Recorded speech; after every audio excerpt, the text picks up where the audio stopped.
Welcome back on this glorious and amazing day. So last week we spoke about not to focus on the child's performance versus to focus on your child, him or herself. And just to clarify, that doesn't mean you can't ask of how their test went, but the focus is on your child. The focus is on them. The greatest gift you could give to a child is to talk about how they feel, to talk about them, not so much about their performance. And when a child talks about abstract stuff, they're not talking about reality. So instead of telling the child, oh, that's just so silly, now we just shut down their abstract thinking. It's so funny how parents constantly bring their children to therapists, but yet it's the parents themselves that don't realize that shut them down, just like their parents shut them down.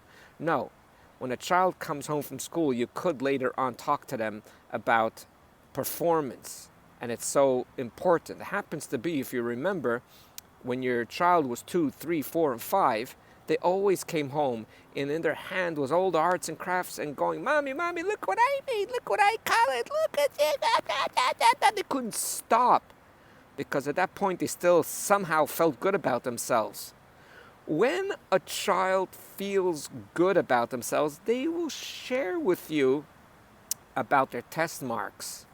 And no, it's not like other parents think. If you don't talk to them about their test marks, about the performance, they're going to slack off, like we spoke about last week. They will not slack off because that's what we were all brainwashed, and that's what we were all told, and that's the myth that happens to be an absolute myth. If a human feels good about themselves, they want to perform from a healthy place. And that healthy place, I don't want to get into it because that's a whole lengthy series by itself. That place where they perform is sort of to add to their glory, to add to their self-image, to add, but not to create. You see the difference? When a child feels good about themselves, a good mark will add to that inner good feeling.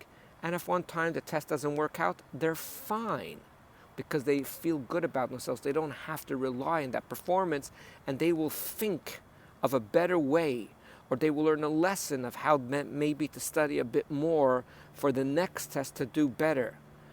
Versus the child that only exists through their performance, they become devastated. I remember my children coming home from school when they were young, especially one child, and she would ask me, why is it that my friend, if she gets under a 97 or 98, she begins to cry and have a tantrum? That's so painful.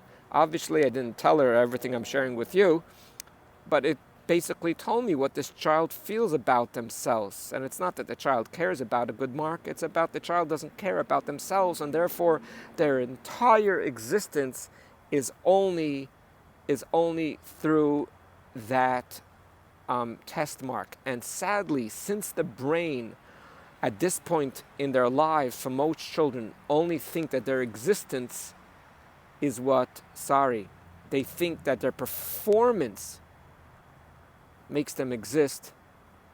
Now you understand how social media works. Why do we put up the cookies that we made, and this that we made, and something else that we made? I'm not talking about 10-year-olds. I'm talking about 40-year-olds. And this is the beach that I sat, and this is the boat that I went, and this is the restaurant that I ate. We're still not finished. We still crave that inner self-image, and right now it's going to be through constant oxygen, external oxygen, that oxygen mask that keeps us breathing, but we can't breathe from our own lungs. And it's so important to get that thumbs up. And heaven forbid, if we ever put a post that we didn't get our 40 thumbs up the way we used to, we only got 17, we wonder what's the matter with me, and it preoccupies our whole entire day to figure out why we got only 17 likes instead of 40.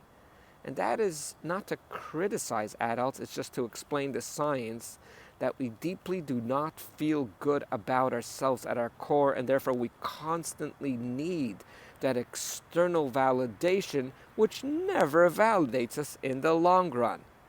And I think now we're ready, hopefully, unless I get more questions.